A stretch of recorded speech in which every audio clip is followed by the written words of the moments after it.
ਵਾਹਿਗੁਰੂ जी का खालसा वाहिगुरू जी की फतेह। ਪਹਿਲਾਂ ਤਾਂ मैं पिछले कुछ दिनों तो जिमें हुण आपां गल कर रहे सी भी साडी मानसिकता समझण दी गल कर रहे हैं। दूजी गल ये कर रहे हैं भी जदों कोई किसी तरह की भी घटना हुंदी आ, कोई एक जिमें अपने इत्थे उहदे खालिस्तान का नारा लग्या है ना, खालिस्तान का नारा लग्या। आपां दोबारा गल करते हैं क्योंकि लाइव आ, कई बंदे उत्थे भी सुन लैणगे जी।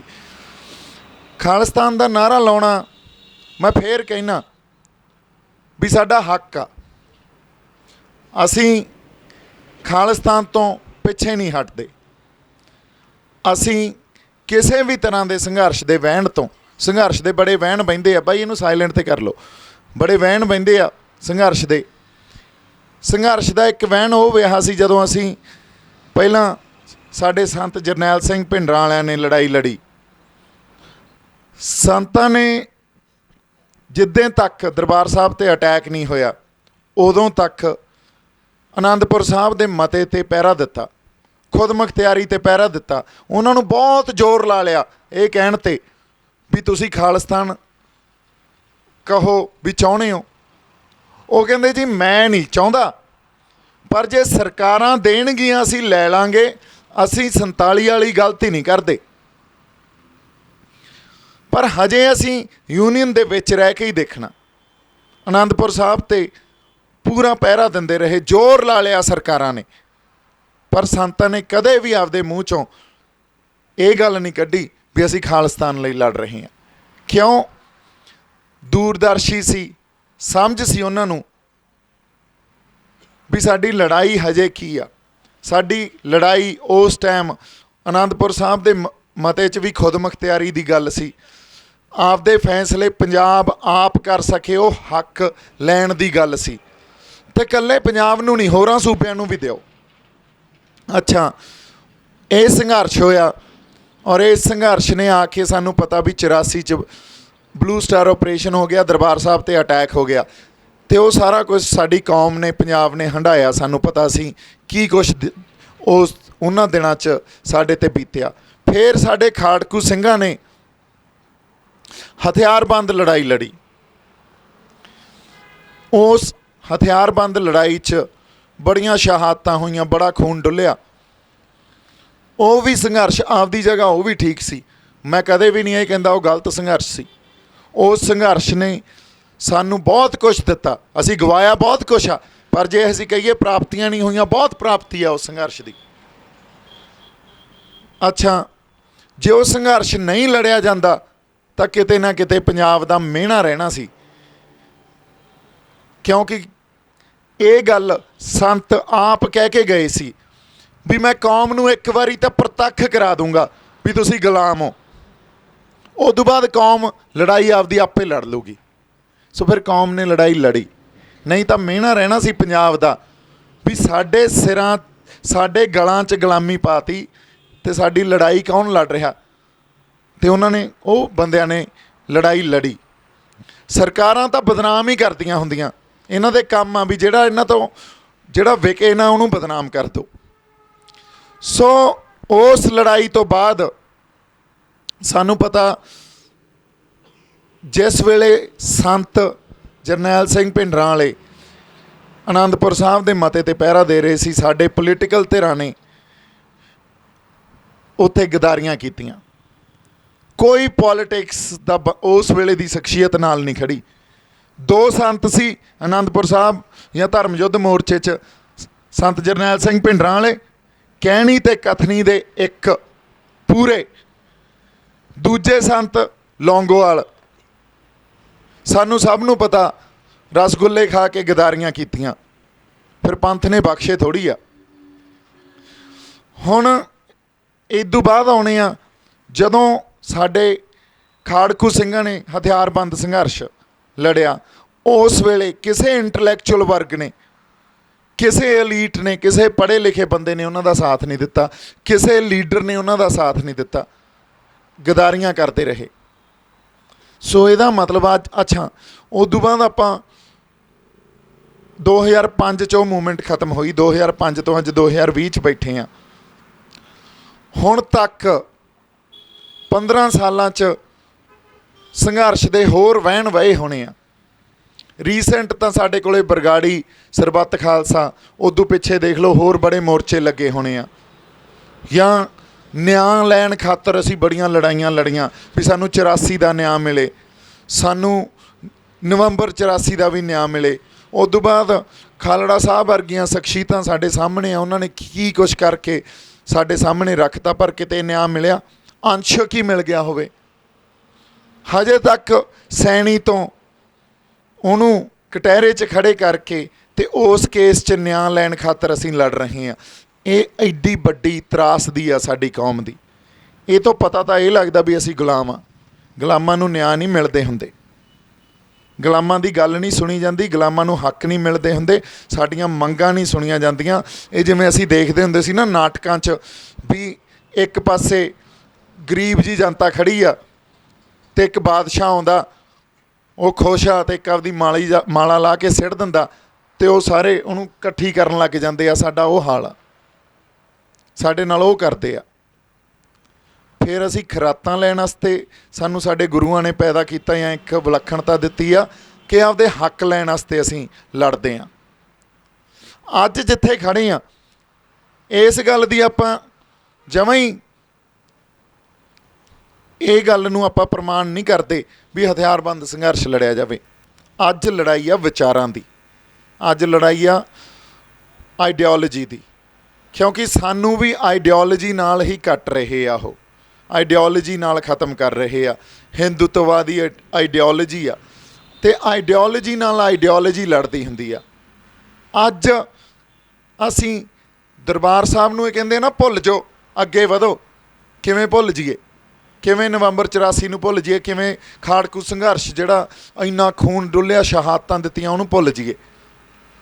ਪਰ ਉਹ ਸਾਨੂੰ ਚਿੰਨ੍ਹ ਆ ਸਾਡੇ, ਜਿਹਦੇ ਤੋਂ ਸਾਨੂੰ ਪ੍ਰੇਰਨਾ ਮਿਲਦੀ ਆ, ਜਿਹਦੇ ਤੋਂ ਅਸੀਂ ਸਿੱਖਦੇ ਹਾਂ ਵੀ ਇਸ ਸੰਘਰਸ਼ ਨੂੰ, ਅਗਲੇ ਆਉਣ ਵਾਲੇ ਸੰਘਰਸ਼ ਨੂੰ ਕਿਵੇਂ ਲੜਨਾ, ਕਿੱਥੇ ਜਿਹੜੀ ਖਤਾ ਖਾਧੀ ਆ, ਅਸੀਂ ਗਲਤੀਆਂ ਕੀਤੀਆਂ, ਉਹਨੂੰ ਕਿਵੇਂ ਅਸੀਂ ਅੱਗੇ ਨਾ ਕਰੀਏ, ਉਸ ਗੱਲ 'ਤੇ ਆਈਏ।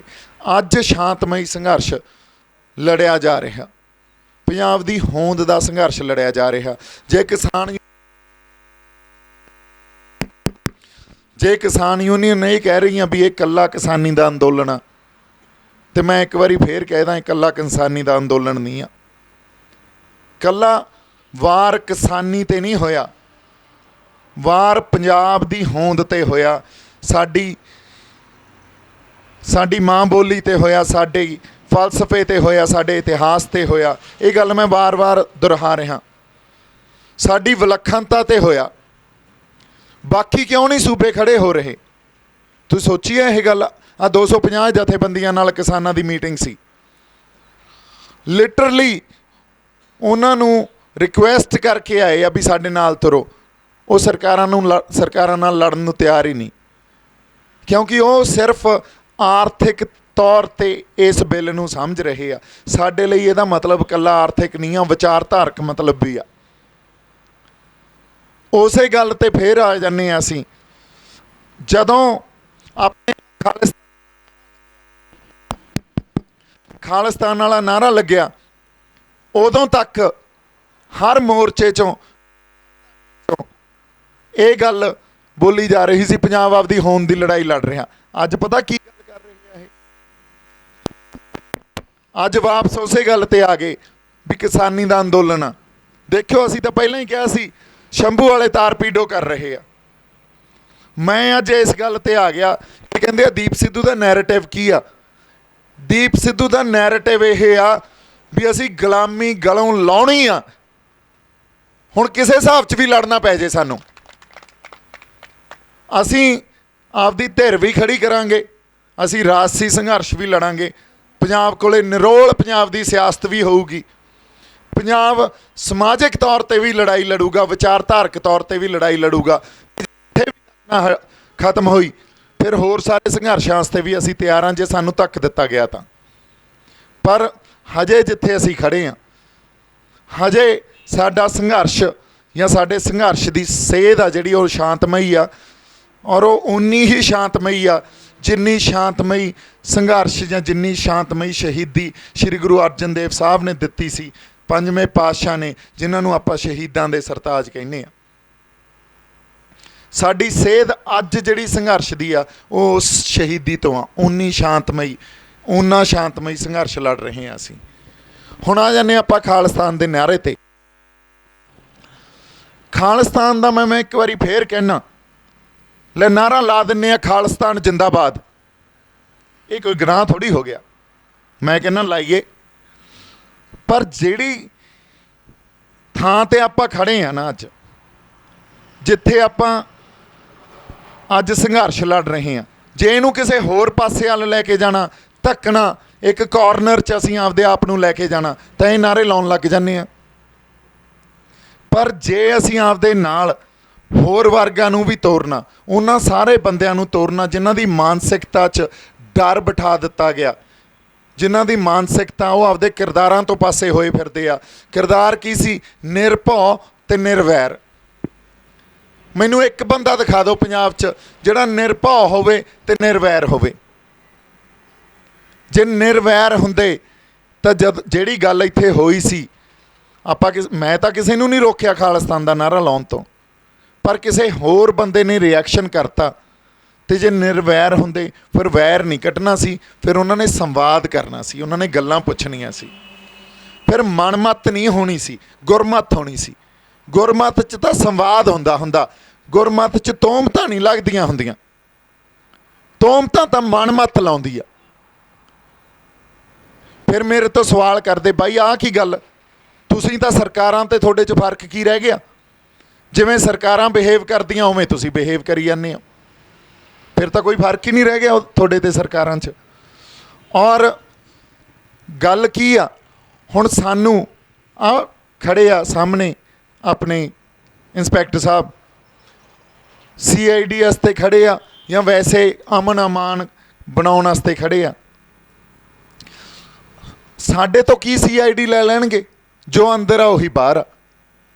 ਹੁਣ ਇੱਕ ਯੂਨੀਅਨ ਆਫ ਇੰਡੀਆ, ਇਹ ਦੇਸ਼ ਆ ਜਿਹੜਾ ਯੂਨੀਅਨ ਆਫ ਇੰਡੀਆ, ਇੱਥੇ ਬਹੁਤ ਕੌਮੀਅਤ ਵਸਦੀ ਆ, ਵੱਖ-ਵੱਖ ਤਰ੍ਹਾਂ ਦੀ ਕੌਮੀਅਤ ਨੇ ਮਿਲ ਕੇ ਜਿਹਦੇ 'ਚ ਇੱਕ ਦੇਸ਼ ਸਿਰਜਿਆ ਹੋਇਆ, ਉਹ ਯੂਨੀਅਨ 'ਚ। ਜਦੋਂ ਉਸ ਯੂਨੀਅਨ 'ਚ ਤੁਸੀਂ ਕਿਸੇ ਨੂੰ ਇੰਨਾ ਤੰਗ ਕਰ ਦੋਗੇ, ਉਹਨਾਂ 'ਤੇ ਜ਼ਬਰ ਜ਼ੁਲਮ ਕਰੋਗੇ, ਉਹਨਾਂ ਦੇ ਹੱਕ ਨਹੀਂ ਦਿਓਗੇ, ਉਹਨਾਂ ਨੂੰ ਪਹਿਲੇ ਦਰਜੇ ਦਾ ਸਿਟੀਜ਼ਨ ਹੋਣ ਦਾ ਅਹਿਸਾਸ ਨਹੀਂ ਰਹੂਗਾ।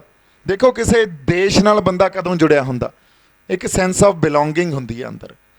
ਦੇਸ਼ ਮੇਰਾ ਮਾਣ ਅਤੇ ਸਨਮਾਨ ਦੀ ਰੱਖਿਆ ਕਰੂਗਾ, ਮੇਰੀ ਆਪਦੀ ਸਿਕਿਉਰਿਟੀ ਕਰੂਗਾ, ਅਤੇ ਮੇਰਾ ਦੇਸ਼ ਪ੍ਰਤੀ ਵਫਾਦਾਰ ਰਹਿਣਾ। ਇਹ ਆਪਸ 'ਚ ਇੱਕ ਸੰਧੀ ਆ ਦੇਸ਼ ਅਤੇ ਬੰਦੇ ਦੀ। ਜਦੋਂ ਇਹ ਸੰਧੀ 'ਤੇ ਸੱਟ ਵੱਜਦੀ ਆ ਅਤੇ ਦੇਸ਼ ਦੀਆਂ ਸਰਕਾਰਾਂ ਮਾਰਦੀਆਂ, ਅਤੇ ਫਿਰ ਬੰਦੇ ਦੀ ਵਫਾਦਾਰੀ ਵੀ ਖਤਮ ਹੋ ਜਾਂਦੀ ਆ। ਬੰਦਾ ਕਹਿੰਦਾ ਮੈਂ ਤੁਹਾਡੇ ਲਈ ਵਫਾਦਾਰੀ ਕਿਉਂ ਰਿਹਾ, ਤੁਸੀਂ ਤਾਂ ਮੇਰੀ ਜਿਹੜੀ ਉਹ ਸਿਕਿਉਰਿਟੀ 'ਤੇ ਮਾਣ ਸਨਮਾਨ 'ਤੇ ਸੱਟ ਮਾਰੀ ਆ, ਮੈਨੂੰ ਤੁਸੀਂ ਆਪਦੇ ਨਾਗਰਿਕ ਹੋਣ ਦਾ ਅਹਿਸਾਸ ਹੀ ਨਹੀਂ ਕਰਾ ਰਹੇ ਹੋ, ਮੇਰੇ ਤੋਂ ਮੇਰੇ ਹੱਕ ਖੋਹ ਰਹੇ ਹੋ। ਸੋ ਉਦੋਂ ਵੱਖਵਾਦ ਦੀ, ਖਾਲਿਸਤਾਨ ਦੀ, ਤਾਮਿਲਨਾਡੂ 'ਚ ਤੇਲੰਗਾਨਾ ਕਹੀ ਜਾਂਦੇ ਆ, ਉਹ ਬੰਗਾਲ ਵਾਲੇ ਕੁਛ ਆਪਦਾ ਮੰਗਾਂ ਕਰੀ ਜਾਂਦੇ ਆ, ਮਹਾਰਾਸ਼ਟਰ ਵਾਲੇ ਆਪਦੀ ਕਰੀ ਜਾਂਦੇ ਆ, ਕਸ਼ਮੀਰ ਵਾਲੇ ਆਪਦੀ ਕਰੀ ਜਾਂਦੇ ਆ, ਨਾਗਾਲੈਂਡ ਵਾਲੇ ਆਪਦੀਆਂ ਕਰੀ ਜਾਂਦੇ ਆ। ਉਦੋਂ ਇਹ ਗੱਲਾਂ ਉੱਠਦੀਆਂ। ਸੋ ਉਲਟਾ ਡੈਮੋਕਰੇਸੀ ਦੀ ਮੀਨਿੰਗ ਆ ਜਿਹੜਾ, ਉਹ ਤਾਂ ਸਰਕਾਰਾਂ ਨੂੰ ਸਮਝਣਾ ਚਾਹੀਦਾ। ਅਸੀਂ ਤਾਂ ਬੜੇ ਡੈਮੋਕਰੇਟਿਕ ਵੇ 'ਚ ਆਪਦੀ ਗੱਲ ਰੱਖ ਰਹੇ ਹਾਂ ਅਤੇ ਆਪਦਾ ਇੱਕ ਵਿਊ ਪੁਆਇੰਟ ਹੀ ਰੱਖ ਰਹੇ ਹਾਂ ਨਾ। ਔਰ ਵਿਊ ਪੁਆਇੰਟ ਰੱਖਣਾ, ਜੇ ਵਿਊ ਪੁਆਇੰਟ ਰੱਖਣ 'ਤੇ ਹੀ ਅਸੀਂ ਡਰਨ ਲੱਗ ਜਾਈਏ, ਆਪਦੀ ਗੱਲ ਹੀ ਨਾ ਕਰ ਸਕੀਏ, ਫਿਰ ਤਾਂ ਮੈਨੂੰ ਲੱਗਦਾ ਕਿਹੜੀ ਡੈਮੋਕਰੇਸੀ ਦੀ ਗੱਲ ਕਰਦੇ ਹਾਂ, ਕਿਹੜੇ ਫੰਡਾਮੈਂਟਲ ਰਾਈਟਸ ਦੀ ਗੱਲ ਕਰਦੇ ਹਾਂ। ਔਰ ਫੰਡਾਮੈਂਟਲ ਰਾਈਟ ਕੌਨਸਟੀਟਿਊਸ਼ਨ 'ਚ ਇਹ ਕਹਿੰਦਾ I have a right to speak.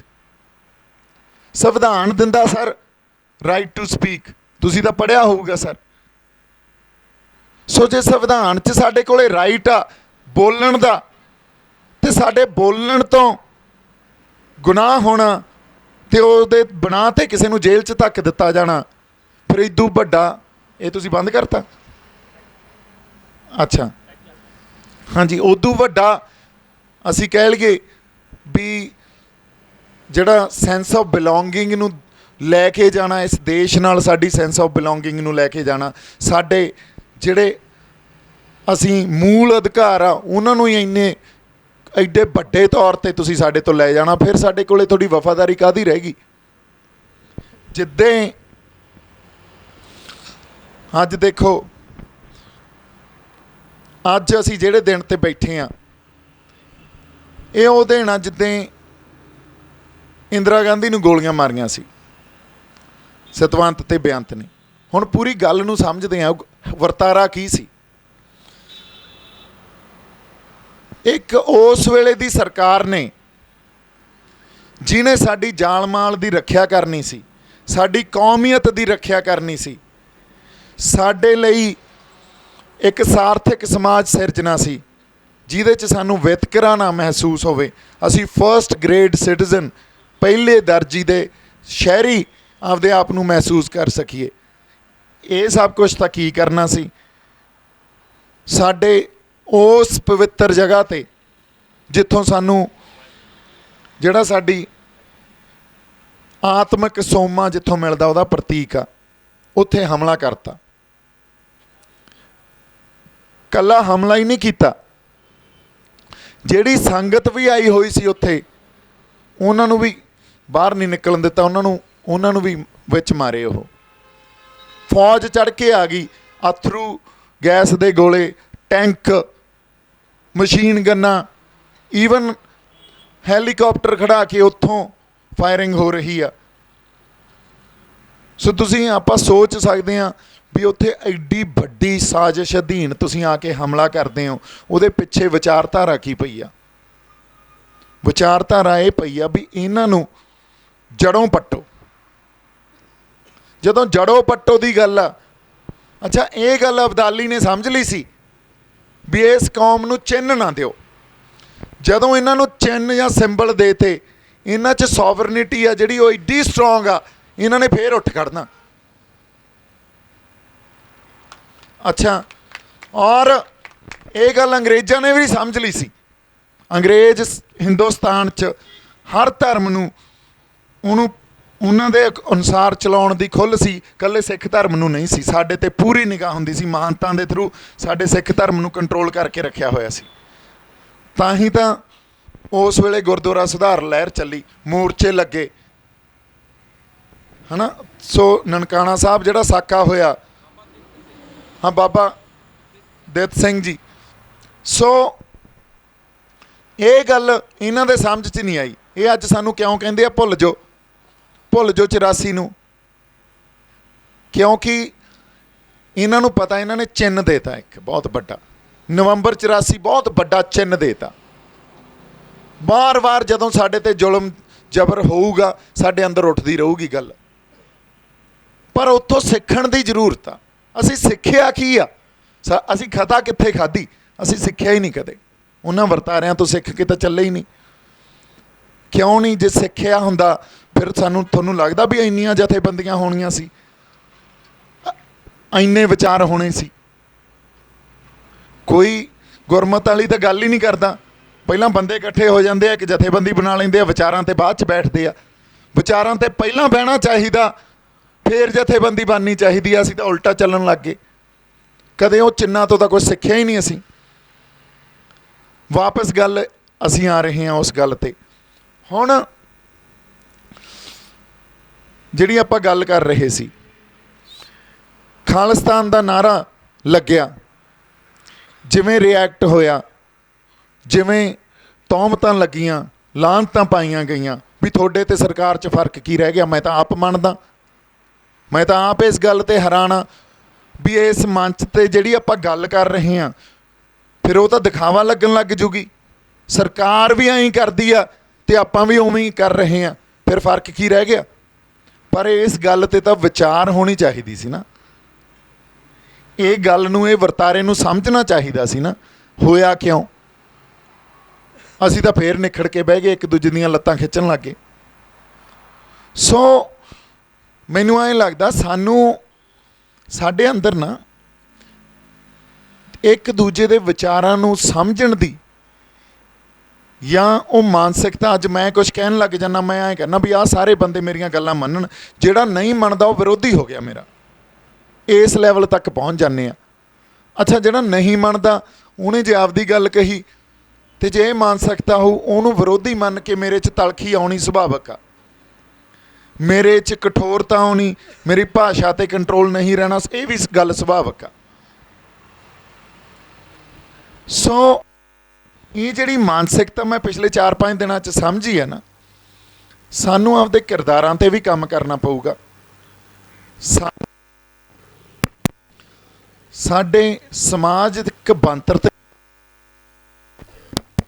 ਹਾਂਜੀ, ਸਾਨੂੰ ਸਾਡੇ ਕਿਰਦਾਰਾਂ 'ਤੇ, ਸਮਾਜਿਕ ਬਣਤਰ 'ਤੇ, ਸਾਡੀ ਸਿਆਸਤ 'ਤੇ ਅਸੀਂ ਤਾਂ ਬਹੁਤ ਜ਼ਿਆਦਾ ਉਹਨਾਂ ਅਮਲਾਂ ਤੋਂ ਦੂਰ ਚਲੇ ਗਏ ਹਾਂ ਜਿੱਥੇ ਗੁਰੂਆਂ ਨੇ ਸਾਨੂੰ ਲਾਇਆ ਸੀ। ਸਾਨੂੰ ਇਹ ਸਾਰੀਆਂ ਚੀਜ਼ਾਂ 'ਤੇ ਡੈਫੀਨੇਟਲੀ ਕੰਮ ਕਰਨਾ ਪਊਗਾ। ਨਿਰਾਸ਼ ਤਾਂ ਮੇਰੇ 'ਚ ਤਾਂ ਨਹੀਂ ਆਈ, ਜਮਾਂ ਹੀ ਨਹੀਂ ਆਈ ਵੀ ਕੋਈ ਨਹੀਂ, ਖੜ੍ਹੇ ਆ, ਕਿਉਂਕਿ ਸੱਚ ਦੀ ਬਹੁਤ ਵੱਡੀ ਪਾਵਰ ਹੁੰਦੀ ਆ। ਉਹਨੇ ਨਿੱਤਰ ਕੇ ਸਾਹਮਣੇ ਆਉਣਾ ਹੀ ਹੁੰਦਾ, ਜਿਹੜਾ ਮਰਜ਼ੀ ਜਿੰਨਾ ਮਰਜ਼ੀ ਸਾਜ਼ਿਸ਼ ਘੜ ਲਏ, ਜਿੰਨੀ ਮਰਜ਼ੀ ਕੋਈ ਜ਼ੋਰ ਲਾ ਲਏ। ਪਰ ਨਾਲ ਦੀ ਨਾਲ ਸਪਸ਼ਟਤਾ ਮੇਰੇ 'ਚ ਇਹ ਗੱਲ ਆ ਗਈ। ਇੱਕ ਤਾਂ ਜਿਹੜੇ ਪੁੱਛਦੇ ਸੀ ਵੀ ਦੀਪ ਸਿੱਧੂ ਦਾ ਨੈਰੇਟਿਵ ਕੀ ਆ, ਮੈਂ ਤੁਹਾਨੂੰ ਜਿਵੇਂ ਕਿਹਾ, ਨੈਰੇਟਿਵ ਸਾਡੀ ਗੁਲਾਮੀ ਗਲੋਂ ਲਾਉਣਾ। ਉਹ ਗੁਲਾਮੀ ਨੂੰ ਹੁਣ ਅਸੀਂ ਖੁਦ ਮੁਖਤਿਆਰੀ ਤੋਂ ਗਲੋਂ ਲਾ ਦਈਏ ਜਾਂ ਆਜ਼ਾਦੀ ਦੇ ਨਾਲ ਲਾ ਦਈਏ, ਲਾਵਾਂਗੇ। ਕਿੱਥੇ ਜਾ ਕੇ ਖੜਾਂਗੇ ਦੇਖਾਂਗੇ, ਇਹਦਾ ਸਮਾਂ ਦੱਸੋ ਕਿੱਥੇ ਖੜਾਂਗੇ ਜਾ ਕੇ, ਹੈ ਨਾ। ਉਹ ਸਪਸ਼ਟਤਾ ਤਾਂ ਮੇਰੇ ਅੰਦਰ ਹੈਗੀ ਆ। ਨਾਲ ਦੀ ਨਾਲ ਸਪਸ਼ਟਤਾ ਇਹ ਵੀ ਆ ਵੀ ਕਿਸਾਨ ਜਥੇਬੰਦੀਆਂ ਦੇ ਇਸ ਘੋਲ 'ਚ, ਕਿਸਾਨ ਜਥੇਬੰਦੀਆਂ ਜਿੱਥੇ ਆ ਕੇ ਖੜ ਗਈਆਂ, ਉਹਨਾਂ ਨੂੰ ਸਮਝ ਨਹੀਂ ਲੱਗ ਰਹੀ ਅੱਗੇ ਕਰੀਏ ਕੀ, ਕਿਉਂਕਿ ਲੜਾਈ ਬਣ ਗਈ ਆ ਪੋਲੀਟੀਕਲ। ਔਰ ਪੋਲੀਟੀਕਲ ਲੜਾਈ ਲੜਨੀ ਹੁੰਦੀ ਆ ਕਿਸੇ ਰਾਜਸੀ ਧਿਰ ਨੇ, ਰਾਜਸੀ ਧਿਰ ਉਹਨਾਂ ਕੋਲ ਹੈ ਨਹੀਂ। ਜਿਹੜਾ ਅੱਜ ਤੋਂ ਮਹੀਨਾ ਪਹਿਲਾਂ ਗੱਲ ਕਰਨੀ ਚਾਹੀਦੀ ਸੀ, ਹੁਣ ਜਾ ਕੇ 250 ਜਥੇਬੰਦੀਆਂ ਨਾਲ ਬੈਠੇ ਆ। ਉਹ ਜਥੇਬੰਦੀਆਂ ਵਾਲੇ ਕਹਿ ਰਹੇ ਆ ਅਸੀਂ ਤਾਂ ਜਿਵੇਂ ਤੁਸੀਂ ਲੜ ਰਹੇ ਹੋ ਉਵੇਂ ਲੜ ਹੀ ਨਹੀਂ ਸਕਦੇ। ਉੱਡੀ ਵੱਡੀ ਤਾਂ ਗੱਲ ਹੀ ਹੈ ਨਹੀਂ, ਕਿਉਂਕਿ ਉਹਨਾਂ ਨੂੰ ਆਰਥਿਕ ਮਸਲਾ ਲੱਗ ਰਿਹਾ। ਸਾਡੇ ਵਾਲਿਆਂ ਨੂੰ ਪਤਾ ਵੀ ਸਾਡੀ ਹੋਂਦ 'ਤੇ ਆ ਗਈ ਆ ਗੱਲ, ਸਾਡੀ ਧਰਤੀ ਨਾਲੋਂ ਪੱਟ ਦੇਣਗੇ ਸਾਨੂੰ। ਜੇ ਸਾਨੂੰ ਸਾਡੀ ਧਰਤੀ ਨਾਲੋਂ ਪੱਟਤਾ ਫਿਰ ਸਾਡੇ ਪੱਲੇ ਕੁਛ ਨਹੀਂ ਰਹਿਣਾ। ਸੋ ਇਸ ਕਰਕੇ ਜਦੋਂ ਤੱਕ ਪੰਜਾਬ ਕੋਲੇ ਨਿਰੋਲ ਪੰਜਾਬ ਦੀ ਸਿਆਸਤ ਨਹੀਂ ਹੋਊਗੀ ਨਾ, ਜਿੱਥੇ ਆਪਾਂ 2 ਦਿਨ 3 ਪਹਿਲਾਂ ਖੜ੍ਹੇ ਸੀ, ਉਦੋਂ ਤੱਕ ਪੰਜਾਬ ਦੇ ਮਸਲੇ ਹੱਲ ਨਹੀਂ ਹੋ ਸਕਦੇ। ਸਾਨੂੰ ਸਾਡੀ ਨਿਰੋਲ ਸਿਆਸਤ ਘੜਨੀ ਪੈਣੀ ਆ, ਅਤੇ ਇੱਕ ਇਹੋ ਜਿਹੀ ਧਿਰ ਘੜਨੀ ਪੈਣੀ ਆ ਜਿਹੜੀ ਸਾਡੀ ਕਿਰਦਾਰਾਂ 'ਤੇ ਕੰਮ ਕਰੇ, ਕਿਉਂਕਿ ਉਹਨਾਂ ਲੋਕਾਂ ਦੇ ਕਿਰਦਾਰਾਂ 'ਤੇ ਕੰਮ ਕਰੇ, ਸਮਾਜ 'ਤੇ ਕੰਮ ਕਰੇ। ਉਹ ਸਮਾਜਿਕ ਧਿਰ ਨੇ ਹੀ ਲੀਡਰ ਪੈਦਾ ਕਰਕੇ ਸਾਨੂੰ ਦੇਣੇ ਆ। ਸੋ ਇਹ ਗੱਲ ਤਾਂ ਮਿਥ ਲਓ ਵੀ ਜਿਹੜੇ ਪੁਰਾਣੇ ਲੀਡਰ ਸੀ, ਜਿਹੜੀਆਂ ਪਾਰਟੀਆਂ ਸੀ, ਜਦੋਂ ਤੱਕ ਅਸੀਂ ਆਪਦੇ ਅੰਦਰ ਇਹ ਗੱਲ ਨਹੀਂ ਹੁਣ ਮਿਥਦੇ ਵੀ ਇਹ ਬੰਦਿਆਂ ਨੇ ਸਾਨੂੰ ਕੁਛ ਨਹੀਂ ਦਿੱਤਾ ਅਤੇ ਆਉਣ ਵਾਲੇ ਟਾਈਮ 'ਚ ਵੀ ਕੁਛ ਨਹੀਂ ਦੇਣਾ, ਸਾਡਾ ਭਲਾ ਨਹੀਂ ਹੋ ਸਕਦਾ। ਨਵੀਂ ਸਿਆਸਤ ਖੜੀ ਕਰੋ। ਇਸ ਕਿਸਾਨੀ ਘੋਲ 'ਚੋਂ ਐਡੀ ਗੱਲ ਸਮਝ ਕੇ ਹੀ ਸਾਡੇ ਸਾਹਮਣੇ ਆ ਜੇ, ਬਹੁਤ ਵੱਡੀ ਸਾਡੀ ਮੈਨੂੰ ਲੱਗਦਾ ਪ੍ਰਾਪਤੀ ਆ। ਜੇ ਸ਼ੰਭੂ ਮੋਰਚਾ ਹੀ ਇਹ ਗੱਲ ਆਪਾਂ ਦੇ ਜਾਈਏ ਵੀ ਨਵੀਂ ਸਿਆਸਤ ਪੰਜਾਬ ਨੂੰ ਪੰਜਾਬ ਦੀ ਦੇ ਦਈਏ, ਅਤੇ ਪੰਜਾਬ ਨੂੰ ਉਹ ਸਮਾਜਿਕ ਧਿਰ ਦੇ ਦਈਏ ਜਿਹੜੇ ਪੰਜਾਬ ਦੇ ਲੋਕਾਂ 'ਤੇ ਕਿਰਦਾਰਾਂ 'ਤੇ ਕੰਮ ਕਰੇ, ਬਹੁਤ ਵੱਡੀ ਪ੍ਰਾਪਤੀ ਆ। ਇੱਥੇ ਬੈਠੇ ਹਾਂ ਆਪਾਂ, ਅੱਜ ਮੈਂ ਗੱਲ ਕਰ ਰਿਹਾ ਵੀ ਮਾੜੀ ਮੋਟੀ ਸੋਧ ਭਲਾ ਸਰਕਾਰ ਦੇ ਦੇ, ਪਰ ਸਰਕਾਰ ਨੇ ਕੁਛ ਨਹੀਂ ਦੇਣਾ। ਇਸ ਕਿਸਾਨੀ ਘੋਲ 'ਚੋਂ ਕੁਛ ਨਹੀਂ ਨਿਕਲਦਾ ਦਿਖ ਰਿਹਾ ਕਿਸਾਨਾਂ ਨੂੰ ਵੀ, ਉਹਨਾਂ ਜਥੇਬੰਦੀਆਂ ਨੂੰ ਵੀ। ਕਿਉਂਕਿ ਨਾਲ ਇੱਕ ਪੋਲੀਟੀਕਲ ਲੜਾਈ ਲੜਨ ਵਾਲੀ, ਸਿਆਸੀ ਲੜਾਈ ਲੜਨ ਵਾਲੀ ਧਿਰ ਹੀ ਹੈ ਨਹੀਂ। ਸਭ ਤੋਂ ਵੱਡੀ ਖਤਾ ਇੱਥੇ ਖਾ ਰਹੇ ਹਾਂ ਅਸੀਂ। ਅੱਜ ਜੇ ਕਿਤੇ ਕੈਪਟਨ ਸਾਹਿਬ ਲੈ ਜਾਂਦੇ ਨਾ ਸਟੈਂਡ ਵੀ ਮੇਰੇ ਸਟੇਟ 'ਚ ਵੜ ਕੇ ਦਿਖਾਓ ਹੁਣ ਤੁਸੀਂ ਸੈਂਟਰ ਦਾ ਕੋਈ ਬੰਦਾ, ਜਦੋਂ ਤੱਕ ਸਾਨੂੰ ਹੱਲ ਨਹੀਂ ਦਿੰਦੇ ਆ ਜਾਓ, ਕੋਈ ਨਹੀਂ, ਤੁਹਾਨੂੰ ਲੱਗਦਾ ਕਿਤੇ ਗੱਲ ਨਹੀਂ ਹੋਣੀ ਸੀ? ਤੁਹਾਡੀ ਪੰਜਾਬ ਦਾ ਮਸਲਾ, ਸਾਰੇ ਪੰਜਾਬ ਦਾ, ਲੋਕ ਸੜਕਾਂ 'ਤੇ ਆ, ਅਤੇ ਸਰਕਾਰ ਕਿਹਨੇ ਚੁਣੀ ਆ? ਲੋਕਾਂ ਨੇ। ਪੰਜਾਬ ਸਰਕਾਰ ਜਿਹਨੂੰ ਆਪਾਂ ਕਹਿੰਦੇ ਆ, ਕਿਉਂ ਨਹੀਂ ਸਟੈਂਡ ਲਿਆ? ਕਿਉਂ ਨਹੀਂ ਸਟੈਂਡ ਕਿਸੇ ਹੋਰ ਪਾਰਟੀ ਨੇ ਲਿਆ? ਇਹੀ ਸਟੈਂਡ ਲੈਣ ਵਾਲੀ ਸਾਨੂੰ ਸਿਆਸਤ ਖੜੀ ਕਰਨੀ ਪੈਣੀ ਆ, ਜਿਹੜੀ ਕੱਲ੍ਹ ਨੂੰ ਜਦੋਂ ਕੋਈ ਸੰਘਰਸ਼ ਪੰਜਾਬ ਦੇ ਲੋਕ ਵਿੱਢਣ, ਉਹ ਕਹਿਣ ਨਾਲ ਖੜੇ ਆ, ਸਟੇਟ 'ਚ ਵੜ ਕੇ ਦਿਖਾਇਓ ਤੁਸੀਂ, ਦੇਖਦੇ ਆ ਕਿਹੜਾ ਵੜਦਾ, ਕਿਹੜਾ ਲੀਡਰ ਸੈਂਟਰ ਦਾ ਵੜਦਾ ਸਟੇਟ 'ਚ। ਇਹ ਕਹਿੰਦੇ ਆ ਨਾ ਅਸਤੀਫਾ ਜੇਬ 'ਚ ਲਾ ਕੇ ਪਾ ਕੇ ਬੈਠੇ ਆ, ਉਹ ਤਾਂ ਸਾਨੂੰ ਫਿਰ ਜਿਹੜੇ ਮਾਨਸਿਕਤਾ ਨੂੰ ਉਲਝਾਉਣ ਵਾਲੇ ਬਿਆਨ ਹੁੰਦੇ ਆ। ਜੇ ਜੇਬ 'ਚ ਪਾਏ ਹੁੰਦੇ ਫਿਰ ਇਹ ਕਹਿਣਾ ਸੀ ਵੀ ਜੀ ਪੰਜਾਬ ਸਰਕਾਰ ਹੁਣ ਤੁਸੀਂ ਲਾ ਕੇ ਦਿਖਾਓ ਰਾਸ਼ਟਰਪਤੀ ਰਾਜ, ਅਸੀਂ ਵੀ ਦੇਖਦੇ ਹਾਂ। ਸਾਡੇ ਕੋਲੇ ਸਾਡੀ ਪੁਲਿਸ ਹੈ ਨਹੀਂ, ਸਾਡੇ ਕੋਲੇ ਸਾਡੇ ਹੋਰ ਆਰਗੇਨਾਈਜੇਸ਼ਨਸ ਹੈ ਨਹੀਂ, ਲੜੂਗਾ ਪੰਜਾਬ, ਪਰ ਇਹੋ ਜਿਹਾ ਲੀਡਰ ਹੀ ਹੈ ਨਹੀਂ ਸਾਡੇ ਕੋਲੇ ਕੋਈ। ਜਦੋਂ ਤੱਕ ਕਿਸਾਨਾਂ ਦੇ ਨਾਲ ਇਹੋ ਜਿਹਾ ਕੋਈ ਲੀਡਰ ਖੜਾ ਨਹੀਂ ਹੁੰਦਾ, ਉਦੋਂ ਤੱਕ ਜੇ ਅਸੀਂ ਕਹੀਏ ਕਿਸਾਨਾਂ ਦੇ ਮਸਲੇ 'ਚ ਜਾਂ ਕਿਸੇ ਹੋਰ ਮਸਲੇ 'ਚ ਸਾਨੂੰ ਹੱਲ ਮਿਲ ਜੂਗਾ, ਸਾਨੂੰ ਹੱਲ ਨਹੀਂ ਮਿਲਣਾ। ਇਸ ਸੱਚ ਨੂੰ ਸਮਝ ਲਈਏ ਅਸੀਂ। ਇਸੇ ਕਰਕੇ ਤਾਂ ਮੈਂ ਕਹਿ ਰਿਹਾ ਗੁਲਾਮ ਆ ਅਸੀਂ।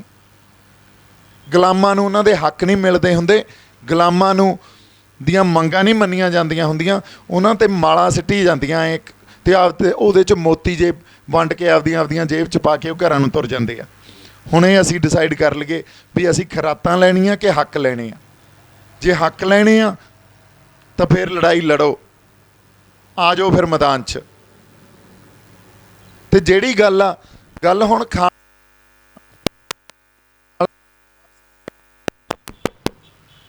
ਖਾਲਿਸਤਾਨ 'ਤੇ ਵਾਪਸ ਆਉਣੇ ਆ। ਖਾਲਿਸਤਾਨ ਜਿੰਦਾਬਾਦ ਦੇ ਨਾਅਰਿਆਂ ਤੋਂ ਮੈਨੂੰ ਪ੍ਰੋਬਲਮ ਨਹੀਂ ਆ, ਪਰ ਉਹ ਭਾਸ਼ਾ ਨੇ ਸਾਨੂੰ ਪਿਛਲੇ 30-35 ਸਾਲਾਂ 'ਚ ਕੁਛ ਨਹੀਂ ਦਿੱਤਾ। ਇੱਕ ਕਾਰਨਰ 'ਤੇ ਲਿਆ ਕੇ ਖੜਾ ਕਰ ਦਿੰਦੀ ਆ ਉਹ ਭਾਸ਼ਾ, ਬਾਕੀ ਸਾਰੇ ਵਰਗ ਸਾਡੇ ਤੋਂ ਟੁੱਟ ਜਾਂਦੇ ਆ। ਸਾਡੇ ਹਿੰਦੂ ਸਾਡੇ ਤੋਂ ਟੁੱਟ ਜਾਂਦੇ ਆ, ਸਾਡੇ ਦਲਿਤ ਸਾਡੇ ਤੋਂ ਟੁੱਟ ਜਾਂਦੇ ਆ, ਸਾਡੇ ਮੁਸਲਮਾਨ ਵੀ ਸਾਡੇ ਤੋਂ ਟੁੱਟ ਜਾਂਦੇ ਆ। ਉਹ ਕਹਿੰਦੇ ਇਹ ਤਾਂ ਫੈਨੈਟਿਕ ਹੋ ਗਏ, ਹਾਲਾਂਕਿ ਉਹ ਗੱਲ ਫੈਨੈਟਿਕ ਦੀ ਨਹੀਂ ਆ, ਪਰ ਇਹ ਇੱਕ ਮਾਨਸਿਕਤਾ ਬਣ ਗਈ ਆ। ਇਸ ਕਰਕੇ ਸਾਨੂੰ ਭਾਸ਼ਾ ਬਦਲਣੀ ਪਊਗੀ, ਅਰਥ ਚਾਹੇ ਉਹੀ ਰੱਖ ਲਈਏ, ਸਾਨੂੰ ਨਵੀਂ ਭਾਸ਼ਾ ਕੱਢਣੀ ਪਊਗੀ ਜਿਹੜੀ ਭਾਸ਼ਾ ਹਰ ਕਿਸੇ ਨੂੰ, ਸਾਡੇ ਹਰ ਵਰਗ ਨੂੰ ਸਮਝ ਆਵੇ। ਸਾਡੇ ਹਿੰਦੂ ਨੂੰ ਵੀ ਸਮਝ ਆਵੇ, ਸਾਡੇ ਮੁਸਲਮਾਨ ਨੂੰ ਵੀ ਸਮਝ ਆਵੇ, ਸਾਡੇ ਹੋਰ ਵੀ ਵਰਗਾਂ ਨੂੰ ਉਹ ਭਾਸ਼ਾ ਸਮਝ ਆਵੇ ਕਿ ਇਕੱਲੀ ਆਪਾਂ ਸਿੱਖਾਂ ਤੱਕ ਹੀ ਭਾਸ਼ਾ ਰੱਖਣੀ ਆ। ਇਹ ਤੁਸੀਂ ਆਪ ਡਿਸਾਈਡ ਕਰ ਲਓ। ਜੇ ਇਕੱਲੀ ਸਿੱਖਾਂ ਤੱਕ ਭਾਸ਼ਾ ਰੱਖਣੀ ਆਪਾਂ ਉਹ ਬੋਲ ਲੈਂਦੇ ਹਾਂ, ਜੇ ਹਰ ਵਰਗ ਨੂੰ ਸਮਝ ਆਉਣ ਵਾਲੀ ਭਾਸ਼ਾ ਬੋਲਣੀ ਆ ਤਾਂ ਉਹ ਬੋਲ ਲੈਂਦੇ ਹਾਂ। ਇਹ ਤਾਂ ਸੰਗਤ ਡਿਸਾਈਡ ਕਰ ਲੇ, ਫਿਰ ਮੈਨੂੰ ਜਿਵੇਂ ਹੁਕਮ ਲਾਉਣਗੇ ਉਵੇਂ ਕਰ ਲਾਂਗੇ ਆਪਾਂ। ਸੋ ਇੰਨੀਆਂ ਕੁ ਗੱਲਾਂ ਆਪਾਂ ਕਰਨੀਆਂ ਸੀ, ਕੋਈ ਨਹੀਂ।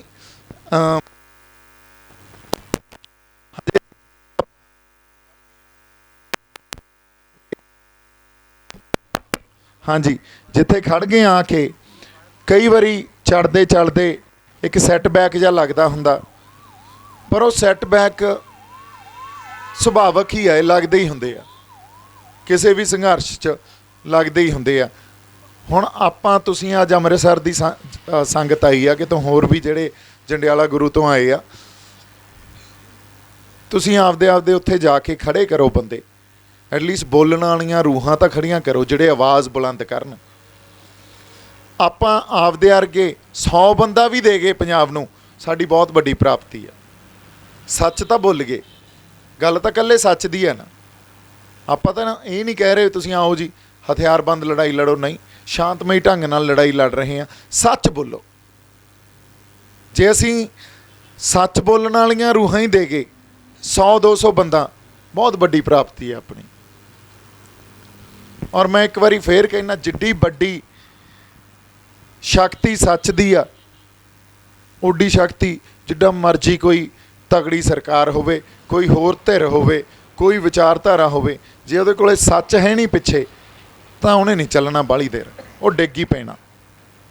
ਸੋ ਸੰਗਤ ਨੂੰ ਮੇਰੀ ਬੇਨਤੀ ਹੈ ਜੀ, ਇਦੋਂ ਬਾਅਦ ਆਪਾਂ ਹੋਰ ਜ਼ਿਆਦਾ ਸ਼ਮੂਲੀਅਤ ਲੈ ਕੇ ਇੱਥੇ ਆਪਦੇ ਜਿਹੜੇ ਦੋਸਤ ਯਾਰ ਮਿੱਤਰ ਹੋਰ ਸੰਗਤਾਂ ਉਹਨਾਂ ਨੂੰ ਲੈ ਕੇ ਪਹੁੰਚੀਏ। ਅਤੇ ਤੁਸੀਂ ਜੇ ਕਿਸੇ ਨੇ ਆਪਦੀ ਗੱਲਬਾਤ ਕਰਨੀ ਹੋਵੇ, ਬੇਖੌਫ ਆ ਕੇ ਗੱਲਬਾਤ ਕਰੋ। ਕੋਈ ਐਸੀ ਗੱਲ ਨਹੀਂ ਆ ਵੀ ਆਪਾਂ ਕਿਸੇ ਗੱਲ 'ਤੇ ਕਿਸੇ 'ਤੇ, ਕਿਉਂਕਿ ਆਪਣਾ ਮਨ 'ਚ ਹੀ ਇਹ ਆ। ਇੱਥੇ ਕੋਈ ਵੀ ਆ ਕੇ, ਕੋਈ ਹਿੰਦੂ ਭਰਾ ਵੀ ਆ ਕੇ ਆਪਦੇ ਵਿਚਾਰ ਰੱਖ ਸਕਦਾ। ਮੈਂ ਉਹਦੇ ਨਾਲ ਉਸ ਗੱਲ ਨੂੰ ਵੀ ਸੁਣਨ ਦੀ ਸਾਡੇ ਕੋਲੇ ਮਾਦਾ ਸਾਡੇ ਅੰਦਰ ਹੋਣਾ ਚਾਹੀਦਾ। ਕੋਈ ਮੁਸਲਮਾਨ ਵੀ ਰੱਖੇ, ਕੋਈ ਹੋਰ ਬੰਦਾ ਵੀ ਆ ਕੇ ਰੱਖੇ। ਗੁਰਮਤ ਤਾਂ ਜਿਹੜੀ ਇਹੀ ਕਹਿੰਦੀ ਆ ਵੀ ਸੁਣੋ, ਕੁਛ ਸੁਣੀਏ ਕੁਛ ਕਹੀਏ। ਜੇ ਅਸੀਂ ਸੁਣਾਂਗੇ ਹੀ ਨਹੀਂ, ਕੱਲਾ ਕਹੀ ਜਾਵਾਂਗੇ, ਫਿਰ ਤਾਂ ਗੱਲ ਤਾਂ ਗੁਰਮਤਿ ਦੀ ਨਹੀਂ ਹੋਈ ਨਾ। ਸੋ ਇੰਨੀਆਂ ਕੁ ਗੱਲਾਂ ਮੇਰੇ ਮਨ 'ਚ ਜੋ ਬੈਠੇ ਬੈਠੇ ਆ ਗਈਆਂ ਸੀ ਜੀ। ਸਹਿ ਸੁਭਾ ਕੇ ਜਿਹੜੀ ਗੱਲ ਹੁੰਦੀ ਆ ਉਹ ਆਪਾਂ ਕਰ ਲਈਆਂ। ਬਹੁਤ ਸਾਰਾ ਪਿਆਰ ਸਤਿਕਾਰ ਤੁਹਾਨੂੰ ਸਾਰਿਆਂ ਨੂੰ। ਸਤਿ ਸ਼੍ਰੀ ਅਕਾਲ ਜੀ। ਵਾਹਿਗੁਰੂ ਜੀ ਕਾ ਖਾਲਸਾ, ਵਾਹਿਗੁਰੂ ਜੀ ਕੀ ਫਤਿਹ।